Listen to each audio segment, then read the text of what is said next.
Deep underneath the chaotic writer's room of my mind, there is a quieter, cooler lounge. This is the Vijnanamaya Kosha, the layer of wisdom and intuition. The vibe here is entirely different. Upstairs, the mind is screaming, "We are lost! Panic!" Down here, wisdom is sipping herbal tea and checking a map, saying, "Actually, we just need to turn left." Accessing this sheath feels like finally remembering the answer to a riddle that's been annoying me for days. It's the aha moment. It's the deep knowing that doesn't require a pro-con list. I spend so much time upstairs in the noise that I forget this lounge exists. But when I meditate or walk in the woods or just stop trying so hard, I slip through the floorboards. I land in a place of clarity. I realize that I am smarter than my worries. I have an internal compass that has never been wrong, even when I've tried very hard to ignore it. I used to think bliss meant jumping up and down excitement. But this layer isn't manic, it's peaceful. It's the feeling of coming home. It's the sensation I get when I see a sunset that is so beautiful it makes my chest ache. Or the moment I hold a baby and the world stops. Or the deep, dreamless sleep where I have no name and no mortgage. This layer is unconditional. It's always there, glowing away like a pilot light. The problem is, I pile so many blankets of stress and distraction on top of it that I can't feel the heat. Yoga is the process of taking off the blankets. When I finally touch this center, I realize that I don't need to acquire happiness. I am made of it. It's the cosmic joke. I've been running around looking for joy, and the whole time it was sewn into the lining of my coat. My internal climate is controlled by 3 roommates who are constantly fighting over the thermostat. These are the gunas, the fundamental forces of nature. Understanding them changed my life because I stopped taking my moods so personally. I used to think, I am a lazy person. Now I think, Tamas is visiting. I used to think, I am an anxious mess. Now I think Rajas has had too much coffee. The gunas are the filters through which I experience reality. They are always shifting, always dancing. The goal isn't to kill them, it's to balance them. It's to be the host of the party who knows exactly how to handle each guest so they don't trash the house. Sattva is the roommate everyone loves. She cleans up after herself. She brings fresh flowers. She speaks in a soothing voice. She is clarity, light, and balance. When Sattva is dominant, I feel lucid. I make good decisions. I eat a salad because I want to, not because I have to. I look at a problem and see the solution instantly. I strive for Sattva, but she is elusive. She's like a cat. She only comes around when the environment is calm. If I'm running around screaming, Sattva hides under the bed. So I cultivate her, I clean my space, I breathe deeply, I eat fresh food, and slowly she creeps out, curls up in my lap, and makes the world feel soft and intelligible again. Rajas is the roommate who bursts in the door at 7 a.m. yelling, "Let's go!" He is energy, he is movement, he is passion. Without Rajas, I would never get out of bed. I would never write a book, go to the gym, or change the world. But Rajas has no chill. When he gets out of hand, he turns into anxiety, aggression, and burnout. He's the reason I find myself reorganizing my entire kitchen at midnight or honking at a slow car. Managing Rajas is like walking a high-energy dog. You have to give him a job or he will eat the furniture. I give my Rajas healthy outlets, vigorous yoga, creative projects, so he doesn't turn into a spinning tornado of stress. Tamas is the roommate who lives on the couch in sweatpants. He is heavy, he is slow, he loves stability. When Tamas is out of balance, he is depression, lethargy, and the feeling that gravity has been turned up to 11. He is the voice that says, "Why bother? Let's just order pizza and sleep for 3 days." But we need Tamas. Without him, we would burn out. He is the energy of sleep, of grounding, of stopping. He is the anchor that keeps the ship from floating away. I used to demonize Tamas as laziness. Now, I respect him as rest. When I feel the heaviness, I ask, do I need to sleep? Do I need to rest? I'm Apollo, sun in the sky, music in the air, occasional source of very specific prophecies that make people squint and ask, is that a riddle or are you just being dramatic? Most mornings I rise like a flawless golden disc of competence. That's the brand. But behind the brand is a truth I only admit to my liar.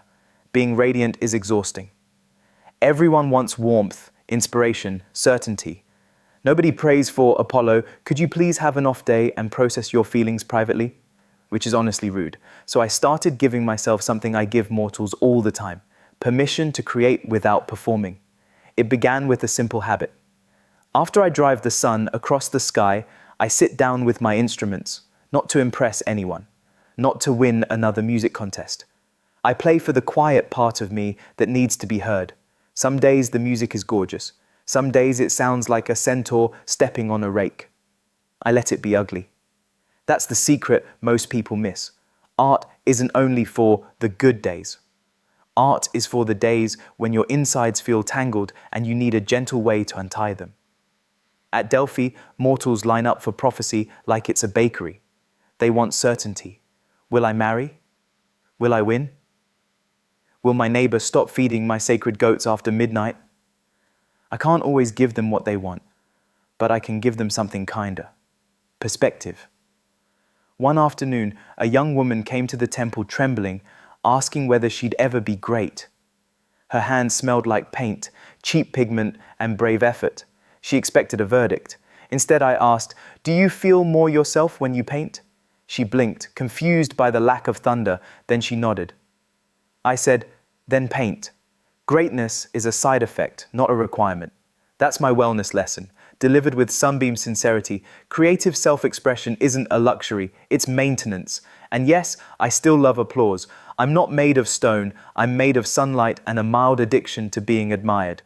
But now, when I catch myself chasing validation like it's a runaway laurel wreath, I stop and ask, am I creating to connect or creating to be approved of? The first one feeds me, the second one empties me. I'm Apollo, I shine, I sing, I predict things in a way that keeps employment counselors awake at night.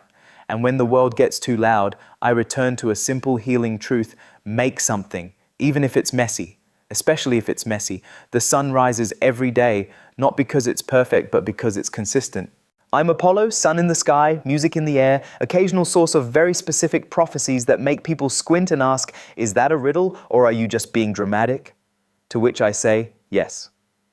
Most mornings I rise like a flawless golden disc of competence. But behind the brand is a truth I only admit to my liar. Being radiant is exhausting. Everyone wants warmth, inspiration, certainty. Nobody prays for, "Apollo, could you please have an off day and process your feelings privately?" Which is honestly rude. So I started giving myself something I give mortals all the time: permission to create without performing. It began with a simple habit. After I drive the sun across the sky, I sit down with my instruments, not to impress anyone, not to win another music contest. I play for the quiet part of me that needs to be heard. Some days the music is gorgeous, some days it sounds like a centaur stepping on a rake. I let it be ugly. That's the secret most people miss. Art isn't only for the good days. Art is for the days when your insides feel tangled and you need a gentle way to untie them. At Delphi, mortals line up for prophecy like it's a bakery. They want certainty. Will I marry? Will I win? Will my neighbor stop feeding my sacred goats after midnight? I can't always give them what they want, but I can give them something kinder. Perspective. One afternoon, a young woman came to the temple trembling, asking whether she'd ever be great. Her hands smelled like paint, cheap pigment, and brave effort. She expected a verdict. Instead, I asked, "Do you feel more yourself when you paint?" She blinked, confused by the lack of thunder. Then she nodded. I said, "Then paint. Greatness is a side effect, not a requirement." That's my wellness lesson, delivered with sunbeam sincerity. Creative self-expression isn't a luxury, it's maintenance. Like drinking water, but for the soul. And yes, I still love applause. I'm not made of stone, I'm made of sunlight and a mild addiction to being admired. But now, when I catch myself chasing validation like it's a runaway laurel wreath, I stop and ask, am I creating to connect or creating to be approved of? The first one feeds me, the second one empties me. I'm Apollo, I shine, I sing. And when the world gets too loud, I return to a simple healing truth: make something, even if it's messy. Especially if it's messy. I'm now focusing on the core subjects: Sisyphus, Tantalus, Narcissus, Icarus, Phaethon, and the Minotaur.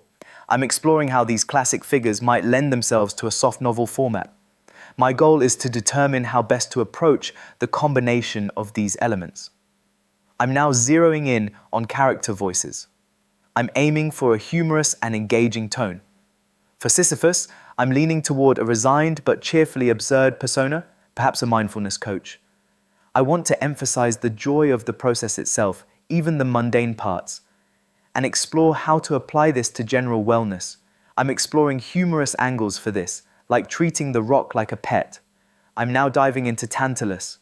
The focus is on capturing his dry, wry voice and the relatable frustration of wanting what's just out of reach. I'm imagining his modern struggles, like waiting on that elusive text, highlighting how his anti-gratitude links to next thing-itis in our current world. The humor angle of the fruit moving away offers a chance for some slapstick wit. I want to showcase him as the poster child for the grass is always greener mentality. I'm now exploring Narcissus. I'm imagining him as a social media influencer, totally consumed by his online persona and the pursuit of likes. I'm drafting humorous snippets like, "I am gorgeous," and "the pond has no filters." The joke is that he's ultimately bored of himself, so the self-love gone wrong angle will be a good focus. I'm exploring the connection between his vanity and a lack of authentic connections, which are better than perfection. I'm now zeroing in on Icarus, and I'm developing the concept of ambition versus burnout with him as the key figure. I'm aiming for a voice that's young, enthusiastic, and a bit crispy from the sun. The humor angle involves the wax wings being a terrible design choice and the awkwardness of the splashdown. The idea is to connect the metaphor of flying too close to the sun to working 80 hours a week and then crashing and burning. I'm thinking of sustainable ambition as the wellness lesson, and I have a few snippets such as Daedalus said, "Don't do it." I'm now exploring Phaethon and his issues with driving the sun chariot. I'm focusing on his reckless teenage driver energy with snippets like "I got this," which will juxtapose against his moments of panic. I will explore his imposter syndrome and reluctance to seek mentorship. I'm seeing a connection between his overconfidence and fear of appearing incompetent, a trait many can relate to in modern work settings. The wellness lesson will be asking for help and embracing mentorship. The humor will come from Phaethon's inexperience and the unruly nature of the sun's horses, emphasizing that he shouldn't jump the gun on driving the most important vehicle. I'm now focusing on the Minotaur and how the beast within idea fits. I see the labyrinth as the subconscious, and I'm considering snippets like, "I have a bullhead," and "Theseus was mean." The core idea is to normalize our darker sides and give them the comfort they need rather than trying to banish them. The draft needs the Minotaur to be lovable, maybe just a misunderstood guy craving a snack. I've started tackling the task of transforming those Greek mythology concepts into first-person narratives. Right now, I'm focusing on crafting a foundation for these stories. My initial move is to determine the best approach for these accounts. I'm currently structuring my approach to the characters and their associated concepts. I'm aiming for a soft novel style, written in the first person with a dash of humor. I'm embedding core concepts: Theseus's mental mazes, Achilles' vulnerability, Odysseus' wit, Jason's teamwork, and Orpheus's healing music. I have started drafting on Theseus's experience with the labyrinth. I'm now thinking about Achilles. His vulnerability intrigues me, especially considering his supposed invincibility. I'm exploring the irony of his origin story and how that tiny heel represents a crucial part of his humanity. The key is in that 1% of vulnerability. It's not a weakness to be hidden, but a strength to be cared for. I'm considering using the heel as a metaphor. I'm focusing now on Odysseus' narrative voice and humor. He's weary but quick-witted, the ultimate traveler desperate for home, yet still facing endless delays from the gods. This creates a compelling comedic angle, the absurdity of a 10-year detour. My current thinking is that he sees life as an exercise in adaptive navigation. Plans are irrelevant. The real victory lies in mental survival. I'm emphasizing that home is a mental state. I've shifted to thinking about Jason and his leadership style. I picture him as a project manager, aware of his limitations but strong in his ability to unite a team. Humor stems from the chaos of the Argo's crew, Heracles' destructive tendencies, Orpheus' constant serenading, all while they are on the sea. My drafting thought centers around the idea that he couldn't have achieved anything alone. Teamwork was key to survival. I'm now zeroing in on Orpheus. My latest insights emphasize his role as a musical healer. I'm moving away from the tragic ending and focusing on the music's power. The goal is to capture that healing aspect, portraying music as a bridge that speaks to shared feelings, a source of collective emotional relief.